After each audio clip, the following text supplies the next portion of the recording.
Mike? Darwin, as you kind of catch your breath from that one, what stands out the most from the end of the fourth quarter and on into overtime that made the difference for you down the stretch? Just the way we attacked each possession on both sides of the ball.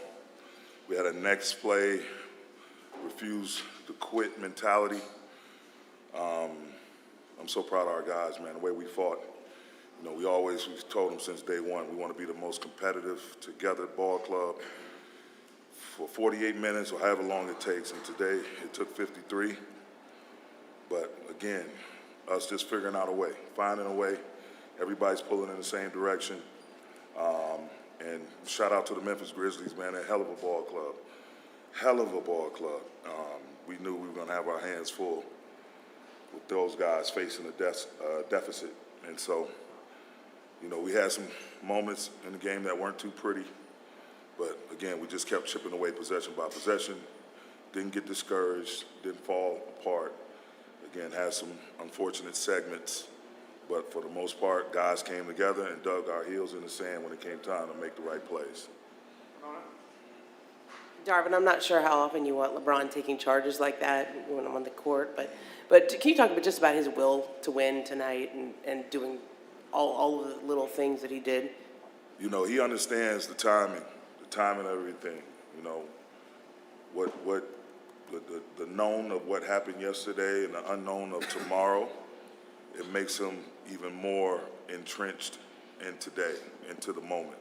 And all of his travels, all of the phenomenal things he's accomplished, again, he still has that passion, that grit to want to be on top and to want to put his team in position the right way to be successful. And that's what you saw, 20 rebounds, 15 defensive rebounds, the plays, him communicating with the coaches, him communicating with his teammates, trying to figure out not his way or somebody else's way, but the best way for us to go about, you know, giving ourselves a chance to win.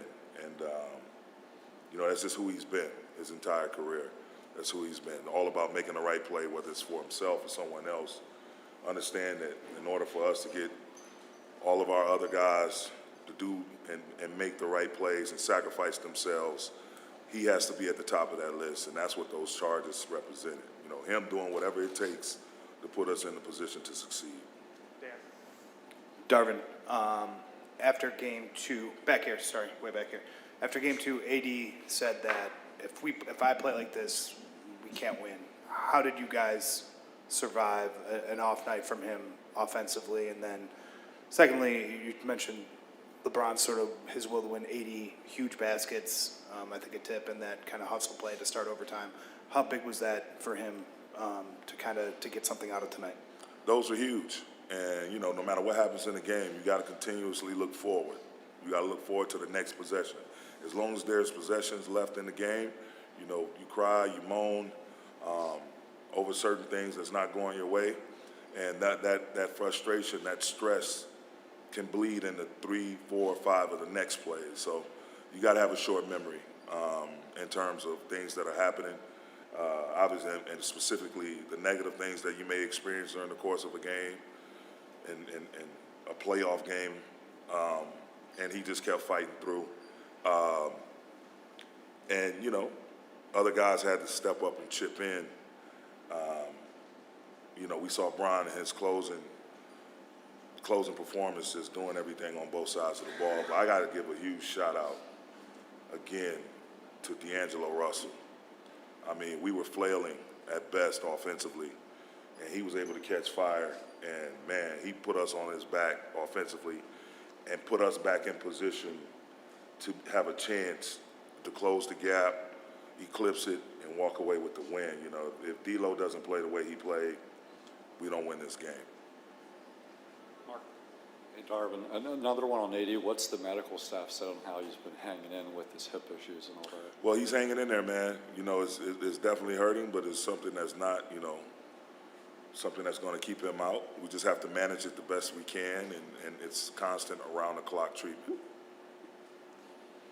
Darwin, you just mentioned D'Lo, but those 3 threes in the middle of the fourth before he fouled out, how critical was that stretch of the game? And he had kind of been having a quiet game up to that point, and then he just unleashes with those 3. It was huge.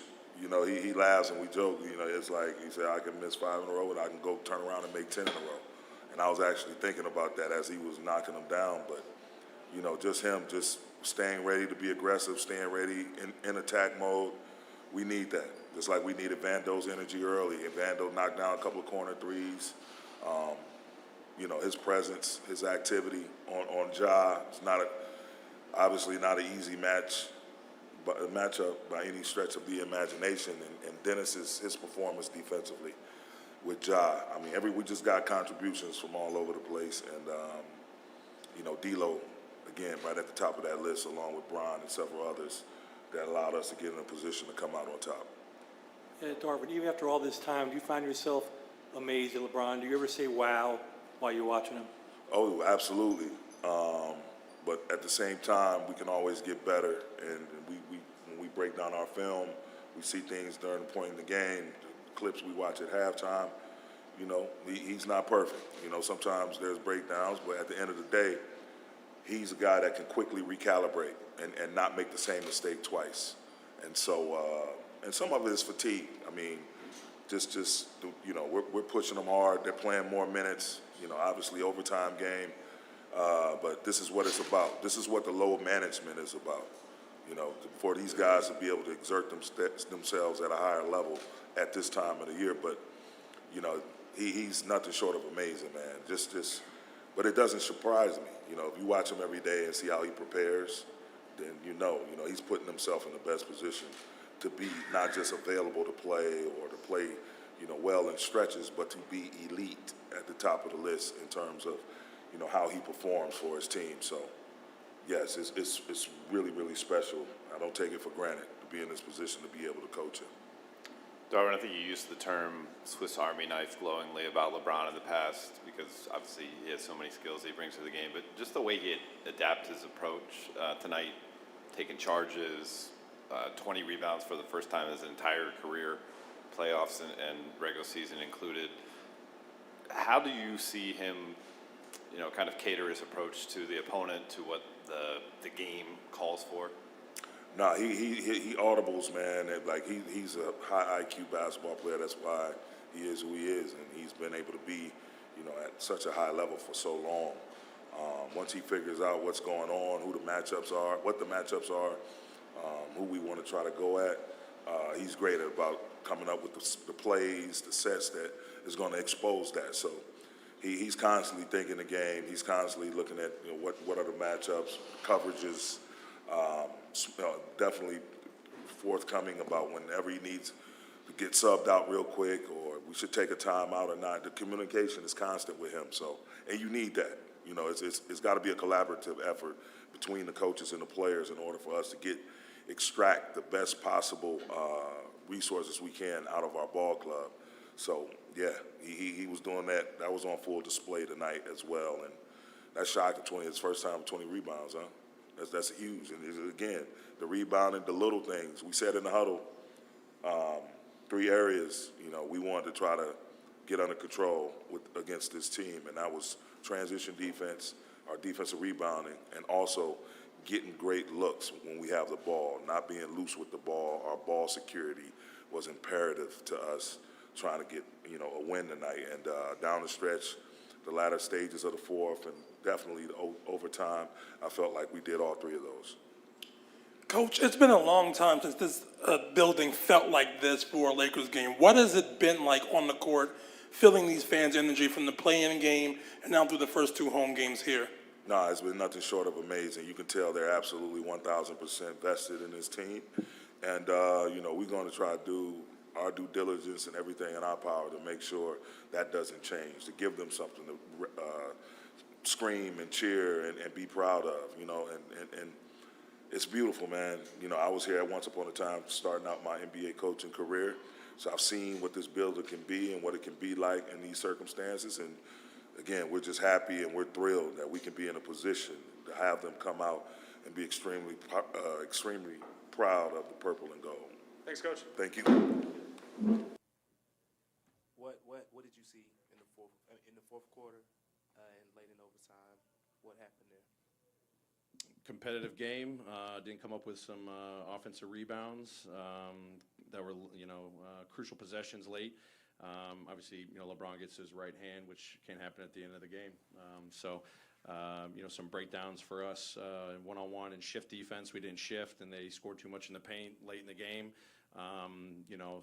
Very disappointing loss.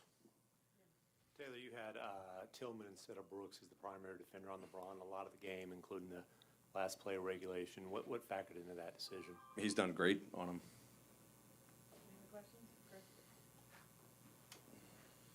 Game ends up going to overtime. You used the challenge in the first half on a possession play that you ended up not going your way. Was that a mistake to use the challenge on that in retrospect? Yes.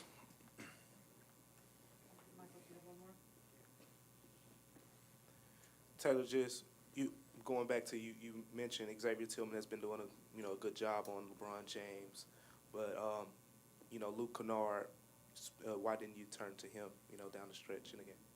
I mean, we needed to get a stop. I thought we were getting great looks on offense. Dez had open shots, we missed tons of layups. Luke was struggling until you hit that, three at the end, and, we wanted some defensive personnel out there to try to read and switch and have physicality and, just have one guy that was going to be in like a hedge position. So, but then when they were driving and we weren't shifting off the ball, it didn't matter who was on the floor. We gave them too much space downhill. Taylor, you're up 97-90 with less than 6 minutes to go. Obviously, this team hasn't been great in the fourth quarter this season. What did you see down the stretch from this team, just in terms, was it in your mind just a factor of offensively shots not falling? Were you not getting the shots you wanted? How would you describe kind of how you did offensively down the stretch? Yeah, I thought offensively, we executed. We've been adding some stuff the last couple of days. I thought our poise and execution was pretty solid. You got to give them credit. They're playing physical, so it's going to, force some difficult entries for you. But I thought we got some great looks when we got offensive rebounds. We couldn't convert down the stretch. And then, in the fourth quarter defensively, Russell gets hot, knocks down some threes, and, that was some mistakes on the ball that we got to clean up and get better at. Down 3-1 now. Obviously, that's not the spot that you want. But what do you know about this team that you guys will show up on Wednesday? Yeah, we're just going to keep fighting. That's what we do. You don't want to be down 3-1. Series isn't over. Our whole focus is getting home tomorrow and then just focus on just winning one game. That's all you can control right now. So going out there and just playing our best basketball, it's time. We got to play our best game yet to date, and it's got to be in Game 5. John took another hard fall on that hand. Was that a factor down the stretch, and is there any concern moving forward with that? I don't think it was a factor down the stretch, and I think he'll be okay. So, obviously took a hard fall, but I think he bounced back and was playing just fine. It was another slow start. What were some of the reasons you thought for that? And then how did you feel the guys responded after that start? Yeah, I completely different than Game 3. I think our guys played a whole lot better in the first quarter comparatively. Scoring 23 points. I thought we were just missing shots early. It was just one of those things. It just took us another couple of minutes to get settled in the game. And we got to start better. The looks, the execution, the play calls. I thought our defense was doing a really good job. We had opportunities in transition. We had open shots, just couldn't fall, and it was just a matter of getting ourselves going. But I liked how we played. We're just not making enough shots. You're shooting 39%. At one point, I think we're in the low 30s in the playoffs. It's really hard to win. Puts a lot of pressure on your defense. And again, I thought our defense, for the most part, did a good job. And there's so many things we still can clean up on defense, and we just got to find a way to play better on offense. Dez, great for most of the night, great in the fourth quarter, only 2 looks in overtime. Do you think he ran out of gas? Well, I think I don't think he ran out of gas. We were trying to pick some different spots, and then I think he did a good job, facilitating too. He was in score mode, and then kind of reading, the collapsing defense. He kicked out a few times. I think the 2 open looks he got were on a driving kick and an offensive rebound. Obviously, trying to put the ball in his hands and be a playmaker, and it's your decision whether it's to score or play make. And I thought he made some good reads, and obviously you want him to get more shots for sure because he obviously was playing great for us offensively. We'll go back and watch the film, see where we can clean up, where we can play better, and how we got to focus on just getting a win in Game 5. Great, thanks everybody.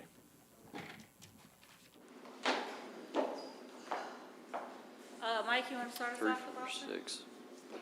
Austin, could you relay just the level of physicality in that game, kind of what it felt like, and in that context to see LeBron in year 20, get the 20 rebounds, make that big and one down the stretch, and kind of carry you guys part of the way through that OT? Yeah, like you said, the game was physical, as they all have been. But the most important or the most impressive thing to me is the 45 minutes. At his age, the way he takes care of himself and puts the work in is a testament to what he does every night. A lot of people would say he's not supposed to make that shot, so we like it. Austin, you and D'Lo always support each other, compliment each other. What can you say about your running mate tonight? A lot. I mean, he came in the fourth and made 2 back-to-back threes, maybe 3. I don't know. I can't remember. But it was, I think it got to 7. I think it was like 97-90 when he checked in the game and hit 2 back-to-back threes. So anytime, he has success, anybody has success on the court, I'm happy for him. And everybody in the locker room, the main goal is to win, regardless of, percentage, all that. AD goes 4 for 13. You go see him in the locker room, you'd think he 18 for 25, 40 points, is as happy as he is. So it's just a good group of guys that, care about each other. Nikki? Austin, the atmosphere in this building, but also throughout the course of this season, those MVP chants for you at the line have been getting louder and louder. I guess, what does it mean to you to hear that energy and know this fan group supports you so much? I mean, it's love. I've said many a times, I'm clearly not in the MVP race, but the way that they support me, the way I believe that they love the way that I play. I'm going to give it everything I got every night, and like I've said many a times, to play for this organization in front of these fans that, expect this. They expect us to, be in the playoffs and winning games and competing to, go all the way. But just as far as the MVP stuff is special, it's a dream come true. And if you'd have told me that, 2 years ago, I'd have told you were crazy. Dan? Austin, down here. Oh. 2 questions for you. Did you get a chance to see the look on LeBron's face after he had the potential and one when he, in overtime, did you see the emotion in him? No, he was looking the other way, but I'm sure he was screaming or something. I had to go check it out. He was. And then can you just talk a little bit about the job you guys did on Jaren and Ja tonight? I mean, those are 2 all-stars for the Grizzlies, and neither one of them was able to get into any kind of real meaningful rhythm tonight. Yeah, it's just team defense, and the schemes that the coaches have put for us to go out and try to execute. You can't. You look, last game, Ja has 45, gets in a big rhythm. But I felt like we came out and Vando to start the game did really good, kind of making it hard for him. And then AD on the other end with Jaren, just trying to muck it up and do anything you can do to make the game hard for them. Obviously, they're really good players and know how to, fight through that kind of stuff. But as tough as you can make it for them, the better for us. Austin, you're on the cusp of closing out your first playoff series. What have you learned thus far about the playoffs? It's really physical, and just the intensity of the game, the atmosphere is, times 10. But this is, what you live to play for. As a kid, you're in your backyard counting down the seconds of, the last second shot in the NBA Finals. Obviously it's the first round, but it's a dream come true, and everything that you hear about it growing up is true. Austin, in the shoot around, you look very relaxed and enjoying the moment. How you prepare for this moment before the game? You had something else to say? Oh, no, you're good. Yeah, before the game, how you prepare mentally for the game? Yeah, I mean, I try to just keep it the same. I like to, prepare the same, every game is, potentially your last game, and, go play the way that the game's supposed to be played. It's not really, the physicality's more, the intensity's more, but the game of basketball is still the same. It's not like it changed the rules overnight. If you, stay true to playing the right brand of basketball, competing at the highest level, and, really just being yourself, all that stuff will take care of itself. We have time for one more for Austin.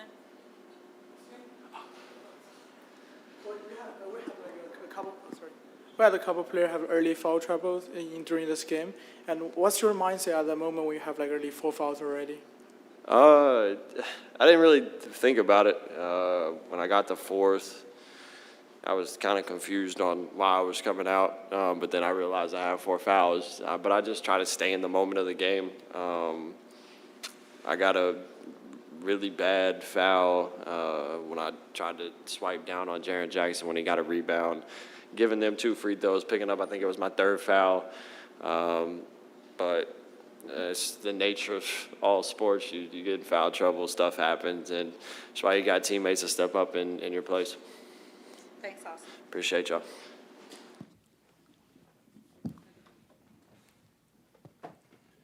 Des, y'all kind of did a good job containing LeBron most of the night, but late in the fourth, he gets that drive to the basket, then overtime as well. Just what did you notice, on those particular plays that led to that?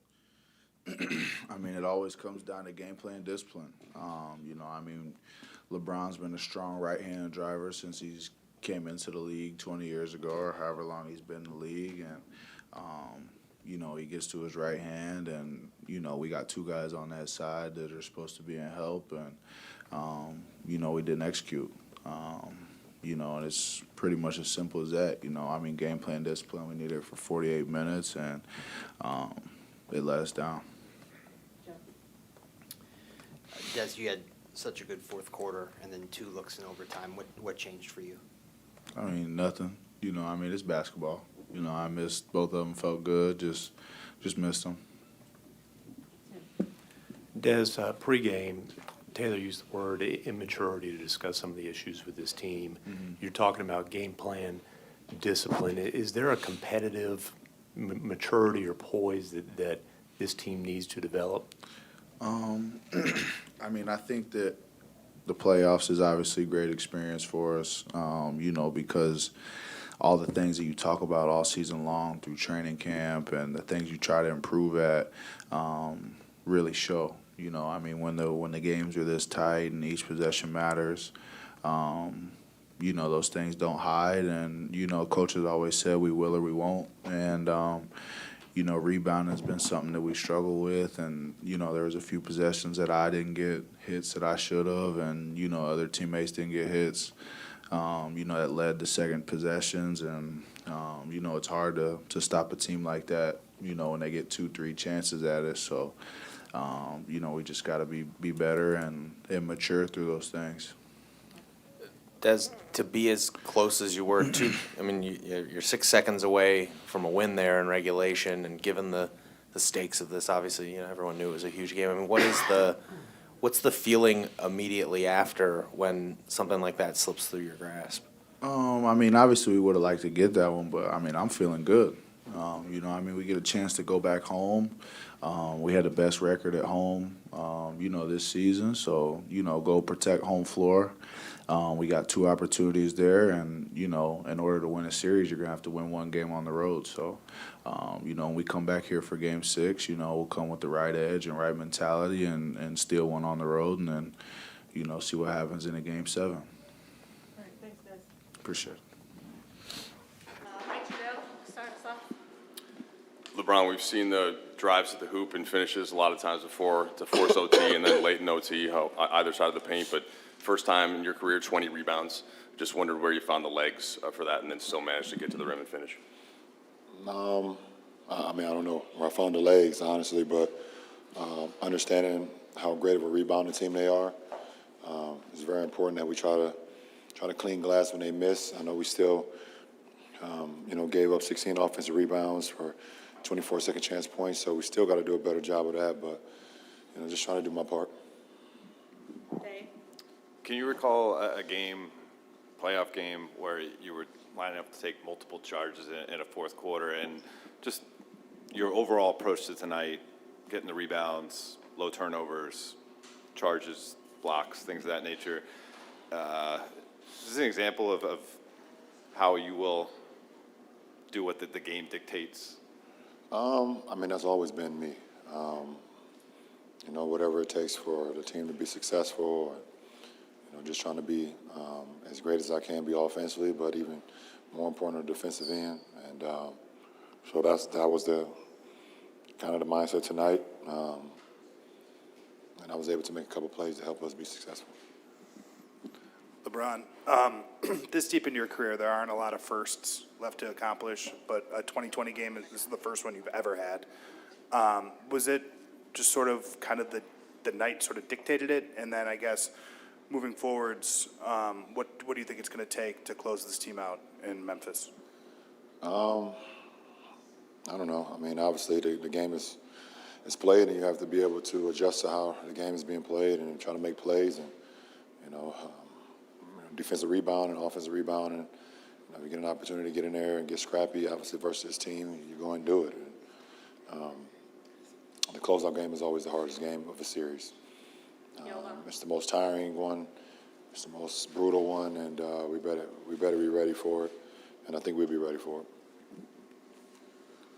LeBron, that last bucket you had to make it 113-108, you turned to the crowd, you're screaming and flexing. Can you take us to the emotion of that moment and kind of sealing the game? I mean, I just, you know how momentum plays are made, and you've been a part of moments where you know that you can kind of get like kind of a dagger play or a kill shot, and I feel like that play right there, after I was able to make that and one kind of, I don't want to say close the door, but it sealed it a little bit. You know, it wasn't much light at the end for that particular, for the rest of the game. So just letting the emotion come out, and the fans was once again, top notch tonight for a second consecutive game. Hi, Brian. Couple of questions. One is, when you get it up over Jaren Jackson Jr., like, is that the highest you've had to throw it up over someone to get it to bank in a layup there? And also, the last time out that you called, I think you and Darwin were calling it at the same time. Was that fatigue? Was that just people needed breath, or just you just knowing the moment? Well, I mean, I work on different layup packages. Tier 1 is a layup just right underneath the rim where you lay it off the glass.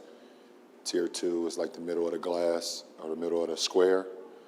And then Tier 3 is over top of the square. Shout out to Chris Johnson. We work on those depending on the shot blocker. So I've had moments where I've been able to scoop those high layups. One to come to mind is, I don't remember which finals it was, but in Golden State, I was able to drive right, keep the ball in my right hand, and underhand scoop it high over KD in a game. You remember that play, right, Dave? Yeah, 17, yeah. So it's not the first time I've done it. Oh, yeah, I was burnt. Meaning I was exhausted. Sorry. I apologize. Sorry. LeBron, when you're in those moments late in the game, when you are exhausted and you need to find another level, how do you do that? You just dig deep and understand that you'll be able to sleep at some point. Just not right now. And this is not the time to rest or forget about an assignment. You'll have more than enough time after the game and the next day to kind of rest and try to decompress as much as possible. So I just dig deep and just try to just make plays. That's all. LeBron, do you ever amaze or surprise yourself? Yep. When? Did that happen tonight? When my teammates told me I had 20 and 20, I had no idea that I had 20 and 20. And it's the first time I've done it in my career. I've done some pretty good, cool things in my career. I've never had 20 and 20 before, so that was pretty cool, I guess. Rachel, LeBron, we were joking in the locker room that not only did you have 20 and 20, you broke a 50-year-old record. You're the oldest player to do that. Wilt did it 50 years ago. How is it meaningful to you that you're doing new things at this age? Just trying to keep my body in the best possible, shape to go out and perform. And these are the moments that I love. I love the postseason. Obviously, I've been a part of a lot of the games. I just love being able to make plays and be out there with my teammates to give them experiences that they may, never had before. This is Austin's first playoff series, and we was talking after the game, and he was just talking about how much he loved, this. Like he said, it's the greatest thing he's ever been a part of, like basketball-wise. He said something else, but I can't repeat it. But and that brought a lot of joy to me that I could be in a position where I can be a part of someone's experience that this is the greatest thing basketball-wise they've ever done. That's pretty cool to me.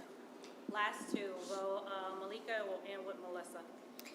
LeBron, the last possession of regulation, Anthony Davis comes up with that huge block, and you have the nearly full court shot that doesn't quite. Can you just walk us through all of that? Well, I knew it was 0.8 on the game clock, and I did not see obviously, as soon as AD blocked it, I just kind of caught it and threw it, just in case, just in case. Obviously, excuse me, after I saw it was well after the red light around the backboard, but you just never know. So I guess you play into the clock and after, I guess. Last question, Melissa. Hey, Bron. Obviously, you guys were underdogs entering this series. Is it a mistake for this team ever to be considered underdogs when you're healthy and when AD is healthy? Nah, we still are. We didn't play to our capabilities this year for 82-game season, and that's the reason why it is. And so, but we don't really talk about it. We just go out and understand what our assignments are. Understand in order for us to win what we have to do offensively and defensively, and then just try to go out and execute it for as close to 48 minutes as possible. And we're playing against a great team, in the Memphis Grizzlies. So we got to do it again for 48 minutes or 53. Whatever the game calls us for, we got to be able to do it again. And but it's going to be extremely tough because they're really, really, really, really damn good team and very well coached. Thanks. Appreciate it.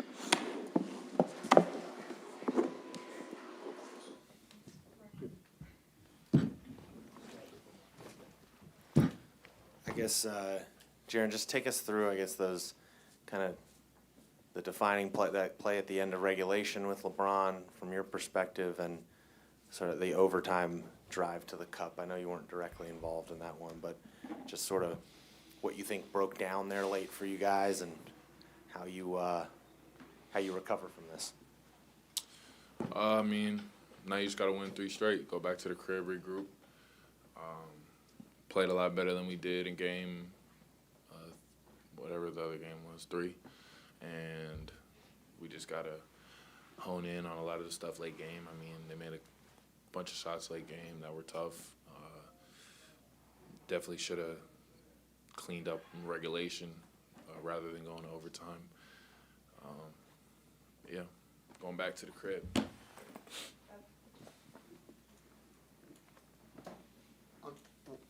On the last play of regulation, what was your advantage? What unfolded there as LeBron drove right? Yeah, he went right. Should have blocked it. I knew it. Missed it. What do you see as the issues offensively, other than obviously you want to make more shots as a team? That's pretty much it. Great looks. We got to shoot them with confidence. Everybody's got to shoot them, especially when you're open. And if you don't shoot it, it's pretty much a turnover. So as long as we're getting those looks, we can live with that. We just got to make more shots. Just keep battling, make shots.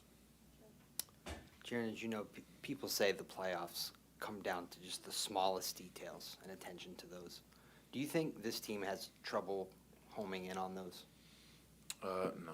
I think, you're playing against a team that exploits a lot of those details, so it's a little bit glaring at times. They run a lot of pick and rolls to get mismatches, and sometimes it might be looking slow, like they're just milking the clock to get really what they want each time down. And if you're playing, you can't have any mistakes. So a small mistake really will look like a big mistake against a team that kind of just capitalizes on that. So, no, I don't think so, but a team will show it at times. Okay. Wow, great. AD, after 31 and 17 in Game 3, your numbers don't reflect, the standard you've been able to perform in this series. But how do you feel walking away from Game 4, knowing that you had the block on Ja at the end of the fourth quarter, and then were able to make plays in overtime? I feel really good. And I'm all about getting wins, no matter how I do it, how we do it. Things not gonna always be perfect. Sometimes you got to win ugly. Sometimes you don't play well, but still try to leave your imprint on the game. And that's what I try to do tonight on the defensive end. Had some good looks, missed them, but still try to do the little things to help the team win. One of the things that you guys obviously won a title together, you and LeBron, but one of the things you guys didn't get to experience was the emotion of big wins and big plays and big moments here. What was it like to kind of see him hit that? I guess he called it maybe a game-sealing layup, and both of you guys just huge roars. Can you just kind of describe the emotions of that moment? Man, it's fun. This is fun. Going to overtime. We didn't play well as a unit. Obviously, they had some guys who made shots. And then going to overtime and able to get a victory. Get the game-winning, game-sealing layup by him, the and one. And it's the energy of the crowd. Our fans have been phenomenal. So we kind of just feed off of them. And like you said, we didn't get that opportunity when we were on our playoff run in the bubble. You do it, but it's like you're doing it to no one, or the fans that was on the screen. But to have it here, sellout crowd, 20,000, it's unbelievable. Mark? Hey, Dee, how's your hip holding up overall right now, and what were the things you're trying to do to fight through all that through the course of the game? Just wanted to play. It's been bothering me probably a week and a half now. But there's no way I was coming out. Just try to give whatever I could to the team. I'll be fine, though. We do what we're supposed to do Wednesday. Then I get a couple of days to kind of let it calm down and get back to normal. But take care of it tonight, tomorrow, and get ready for Wednesday's game. Yeah, AD, in the bubble, you guys closed out 3 series in Game 5. Obviously, a little different there. They would have been on your home court, but they weren't. In this case, it's in Memphis. Just wondered your sense of a closeout game against this type of team and how significant the chance to get the chance at it after tonight's victory. Yeah, it's a desperate team, and they play desperate. They play with a lot of energy, a lot of effort, make plays. That environment is very hostile. They support their team very well. We know that we can win there. We've done it. Closeout games are always the toughest, especially when you're on the road. So our mindset, our attention to detail has to be ultra locked in. We can't go in and have a slow start or mess around with the game, because then we'll be coming back here for a Game 6. So, we did what we were supposed to do at home. Was able to still win in Memphis, Game 1. So now, we got to come in with a defensive mindset, and taking it one possession at a time. Hey, Dee, during your guys' championship run in 2020, you struggled with being your own worst critic when you weren't playing up to what you considered your standard. Tonight, when the game wasn't going your way, you kept fighting through that and had a couple of huge plays down the line. How have you grown in that sense, just in terms of your mentality? I'm still my own worst critic, man. I'm very hard on myself. You know, you always want to play well, but things don't go that way, you know, and I've kind of, you know, embedded that in my mind that, you know, you're not always going to play perfect, you're not always going to make a shot or make shots, but you can always control the little things you do, energy, effort, rebounding, blocking shots, defending, things like that, so setting screens so guys can get open. And when that, you know, goes away, then, you know, that's when you kind of don't leave your imprint on the game. So even though I wasn't making shots, I still wanted to leave my imprint and do the little things, the intangibles, you know, that don't really show up on the stat sheet. But I just keep fighting. I just keep playing, no matter what. Knowing that at any moment, you know, you can make a shot. At any moment, you can make a play that changes the way the game is going and help the team win. So that's been my mindset since I've been playing. AD, you guys held Ja to 19 points on 8 of 24 shooting. Obviously, less points than he scored in the fourth quarter alone last game. What adjustments did you feel like you guys made that kind of worked tonight in terms of limiting him? I think last game he just got going. You know, when you get going, you see the ball go through the basket. Confidence gets bigger. The rim gets bigger. You know, he had 6 threes the other night. So I think our guards did a good job of being into the ball, you know, just making it tough for him, pressuring him, you know, putting him in action on the defensive end where he's not, you know, just on the defensive end relaxing. You know, he's getting hit, he's in the action, which take away your legs a little bit, you know, especially when you have the ball, you know, that much like you do. So it was really on the guards, you know, Dennis, Vando, Austin, you know, them guys just being physical with him and making it tough for him all night.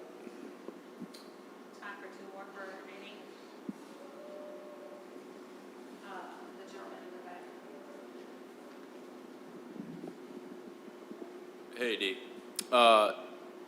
Jaren Jackson is one of the few guys who kind of brings some of the similar physical attributes and skills that you do to the floor. What's it been like playing in this series against a guy who kind of does some of the similar things to you? We haven't really guarded each other that much this series. But, yeah, I mean, he's able to, you know, space the floor with his shooting ability.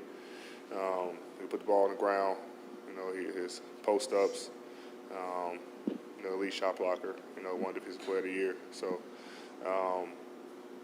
he brings a lot to their team. He's definitely a threat anytime he's on the floor, and so it's been fun, you know. Obviously, right now, you know, the opponent is the enemy, and don't want to give him too much credit, but you know, anytime he steps on the floor from all 3 levels, he's a threat.